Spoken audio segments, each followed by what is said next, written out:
Bonjour, je vous propose dans cette vidéo un exercice d'électrocinétique dont l'objectif est de déterminer l'intensité du courant électrique circulant dans une branche d'un circuit et c'est par application des lois de Kirchhoff, c'est-à-dire par application de la loi des mailles et de la loi des nœuds. Évidemment, cette intensité de courant peut être déterminée par plus qu'une méthode. D'ailleurs, ce même exercice a été traité dans une précédente vidéo, mais par application des transformations successives, générateur de Thevenin, générateur de Norton. Je vais laisser son lien dans la boîte de description ci-dessous si quelqu'un veut y revenir. Alors, comme j'arrive de dire dans cette vidéo, cette intensité de courant va être déterminée par application des lois de Kirchhoff. L'énoncé de cet exercice est le suivant, soit le circuit ci-contre, par application des lois de Kirchhoff, calcule le courant I qui traverse le dipôle résistor de résistance R0 et c'est en fonction de R0, de R, de I0 et de E. Comme d'habitude, je commence par rappeler quelques notions nécessaires pour la résolution de cet exercice et je commence par la loi des mailles. Cette loi énonce que dans une maille orientée, la somme algébrique des tensions est nulle. Une maille, c'est-à-dire un ensemble de branches formant une boucle fermée. Cette maille doit être orientée, c'est-à-dire on doit choisir un sens, tel que par exemple celui-là, qu'on doit utiliser ou bien respecter pour appliquer cette loi. Formellement, cette loi s'écrit la somme de epsilon j uj égale à 0, avec epsilon j vaut plus 1 si la tension uj dans le sens qu'on a choisi et vaut moins 1 si la tension est fléchie dans le sens inverse du sens choisi. Pour mieux expliquer cette loi, on va l'appliquer pour cet exemple. Pour ceci, on doit avant tout choisir un sens de parcours, par exemple celui-là, puis représenter toutes les tensions en partant par exemple de ce point A et en tenant compte de toutes les tensions sans oublier aucun dipôle. Alors remarquez bien que toutes les tensions dans ce cas sont fléchées dans le sens du parcours choisi. Regardez donc, toutes les tensions sont dans ce sens et le sens choisi est dans ce sens. Donc toutes les tensions sont dans le sens du parcours. Dans ce cas, la loi des mailles va s'écrire U1 plus U2 plus jusqu'à U7 égale à 0. Ceci veut dire que tous les epsilon sont égaux à plus 1.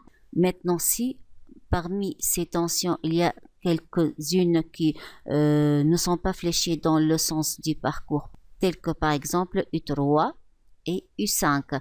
Dans ce cas, l'application de la loi va être U1 plus U2 moins U3, c'est-à-dire epsilon 3 égale à moins 1, plus U4 moins U5, donc epsilon 5 égale aussi moins 1, plus U6 plus U7 égale à 0. Je passe maintenant à rappeler la loi des nœuds. Cette loi énonce que la somme des courants qui entrent à un nœud égale à la somme des courants qui en sortent. Par exemple, si on a ce nœud et on a les courants I1, I2, I3 entrent à ce nœud et I4, I5 sortent de ce nœud, dans ce cas, la loi s'écrit I1 plus I2 plus I3 égale I4 plus I5. Donc, I1 plus I2 plus I3, c'est la somme des courants qui entrent au nœud. I4 plus I5, c'est la somme des courants qui sortent du nœud. Revenons au circuit de l'exercice auquel on va appliquer la loi des nœuds. On doit donc accorder une notation pour chaque courant traversant une branche. Je vais supposer I1, celui circulant dans la branche contenant le générateur. Ce courant reste le même pour tous les dipôles qui sont en série, donc il va être I1 ici. En rencontrant ce nœud que je note A, d'autres courants vont traverser ces branches. Puisque le courant parcourant la résistance R0 est déjà noté I dans l'énoncé, je vais noter I2, celui traversant la résistance en parallèle, c'est-à-dire 3R. Écrivant la loi du nœud au nœud A, on va trouver que la somme des courants qui entrent au nœud égale la somme des courants qui quittent le nœud ou bien qui sortent du nœud. Alors on a I1 égale à I2 plus I. Le courant maintenant qui entre à ce nœud que je note B, c'est I plus I2. Donc celui qui va quitter va être nécessairement la somme I2 plus I, c'est-à-dire I1.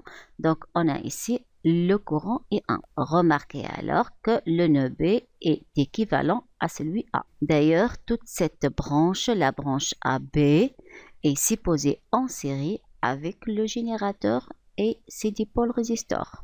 Donc, si I1, c'est le courant qui entre à toute cette association, ça va être I1 qui va en quitter. Donc, ces deux nœuds sont équivalents et ils donnent la même équation. Le courant I1 maintenant entre à ce nœud que je note C, mais il y a un autre courant qui entre aussi à ce nœud qui n'est autre que I0, et je vais noter le courant qui en sort I3, c'est-à-dire ce courant qui traverse le dipôle résisteur de résistance R.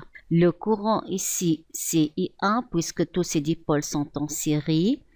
Et par conséquent, remarquez encore une autre fois que ce nœud est équivalent à celui-là. Et l'application de la loi des nœuds, que ce soit pour le nœud C ou bien le nœud D, va être, donc regardez le courant qui entre au nœud C, c'est I1 plus I0, le courant qui en quitte, c'est I3. On va trouver que pour ce nœud, on a I1 plus I0 égale à I3. La même équation peut être déduite ici. Regardez le courant qui quitte le nœud, c'est I1 et c'est I0. Le courant qui entre à ce nœud, c'est I3. Donc, on va encore une autre fois trouver que I3 égale I1 plus I0, qui n'est autre que cette équation. Appliquons maintenant à notre circuit la loi des mailles et remarquez qu'on a trois mailles auxquelles on peut appliquer cette loi. La première maille est celle qui est entourée en jaune. La deuxième, c'est celle-là en bleu. Et la troisième, c'est cette maille ou bien cette boucle fermée en rose.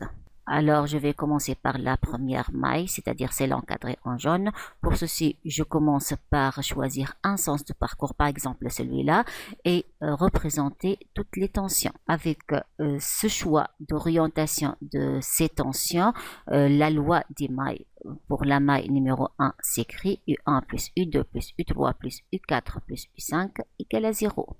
Pourquoi? Parce que toutes ces tensions sont fléchées dans le sens du parcours. Rappelons maintenant pour un dipôle résistor, la loi d'Ohm s'écrit en convention récepteur. Qu'est-ce que ça veut dire convention récepteur? C'est-à-dire la tension et l'intensité sont fléchées dans deux sens opposés. Dans ce cas, la loi d'Ohm s'écrit U égale R fois I. Et en convention générateur, c'est-à-dire lorsque la tension et le courant sont fléchés dans le même sens, la loi d'Ohm s'écrit U égale moins R fois I. Pour le générateur, la tension, lorsqu'elle est orientée dans ce sens, elle vaut plus E. Et lorsqu'elle est fléchée dans le sens opposé, elle vaut moins E. Dans notre cas, remarquez que U1 égale à E. La tension aux bornes du pôle résistor de résistance 3R est traversée par I1. Il est en convention générateur puisque le courant et la tension sont fléchés dans le même sens. Donc U2 va être moins 3R fois I1. De même, pour le dipôle résistor de résistance R0, les orientations courant-tension sont en convention générateur, donc U3 égale à moins R0 fois I. Même raisonnement donne U4 égale à moins R fois I3 et U5 égale à moins 2R fois I1.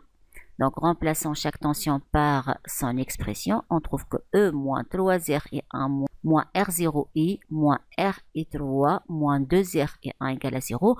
Ou bien, si on somme 3R avec 2R, on trouve que E moins 5R fois I1 moins R fois I3 moins R0I égale à 0. Et c'est la troisième équation. On va appliquer maintenant la loi des mailles pour la maille numéro 2. Donc, je vais choisir ce sens. Je vais accorder une tension, par exemple fléchée dans ce sens aux bornes de ce dipôle résistor que je note U6. Donc, les deux tensions sont fléchées dans le sens du parcours choisi. Pour cette raison, la loi des mailles va s'écrire U3 plus U6 égale à 0, bien U6 plus U3 égale à 0. Remarquez bien que le courant et la tension sont fléchés dans deux sens inverses et la loi d'Ohm dans ce cas s'écrit U6 égale 3R fois I2. Donc, l'équation qu'on va obtenir est la suivante. 3R I2 moins R0 fois I égale à 0. Maintenant, l'application de la loi d'Emaille pour la maille numéro 3 ne va rien ajouter puisque ces deux peuvent donner l'équation que va donner la maille numéro 3. En effet, regardez la maille numéro 3, regardez par exemple le sens que je vais choisir. Donc, dans ce cas, la loi d'Emaille, ça va s'écrire U1 plus U2 moins U6 plus U4 plus U5 égale à 0. Remplaçons maintenant chaque tension par son expression. On trouve que E moins 3R I1 moins U6, c'est-à-dire moins 3R I2 moins R I3 moins 2R I1 égale à 0. Remarquez bien, si on remplace dans l'équation 3, c'est-à-dire qui n'est autre que celle-là, R0I par 3R I2, on va trouver exactement cette équation. Donc, de ces deux, on peut tirer cette troisième équation. Donc, inutile d'utiliser cette équation parce elle peut être tirée de ces deux équations. Rassemblons tous les résultats. On trouve alors ce système. Remarquons d'une part qu'on a 4 inconnus qui sont I, I1, I2 et I3 et on a aussi 4 équations. Donc, mathématiquement parlant, toutes ces inconnues peuvent être résolues. Mais ce qui est demandé dans l'exercice, c'est juste une inconnue qui est I. D'autre part, et à titre de conseil, on doit avoir une stratégie, une méthode claire permettant d'atteindre notre objectif sans se disperser dans les calculs. Certes, il y a plus qu'une façon permettant de déterminer cette intensité de courant I. Mais le choix d'une de ces méthodes doit être clair à l'avance, surtout si cette méthode est une méthode de substitution que j'expliquerai tout de suite. Cette méthode raisonne sur une de ces équations, par exemple la première, dans laquelle toutes les inconnues autres que I doivent être substituées par des expressions fonction de I et par conséquent, on aboutit à une seule équation, à une seule inconnue, d'où la résolution. Si je vais raisonner sur l'équation numéro 3, alors on doit remplacer I3 et I1 en fonction de I. Mais remarquez, I3, d'après l'équation numéro 2, il est fonction de I1 et 0. On peut donc remplacer I3 par I1 plus I0 et dans ce cas, cette équation devient fonction de I et de I1. I1 peut être remplacé d'après l'équation numéro 1 en fonction de I2 et I. On trouve alors ici une équation fonction de I2 et I, mais I2 peut être tiré d'après l'équation numéro 4 en fonction de I. Finalement, on peut trouver une seule équation fonction de I. Celui qui n'a pas compris ce raisonnement n'a qu'à suivre ce qui suit et il va certainement le comprendre. Alors, j'ai dit qu'on va utiliser l'équation numéro 3 et remplacer I3 par son expression qui n'est autre que I1 plus I0. Donc, en remplaçant dans l'équation numéro 3 I3 par son expression, on trouve l'équation suivante. Alors, regardez, I3 a été remplacé par son expression, alors que l'équation numéro 3 est fonction de trois inconnus I, I3 et I1, l'équation obtenue est fonction de deux inconnus qui sont I et I1. Remplaçant I1 par son expression d'après l'équation numéro 1, on trouve alors cette équation. Donc regardez, I1 a été remplacé par I2 plus I.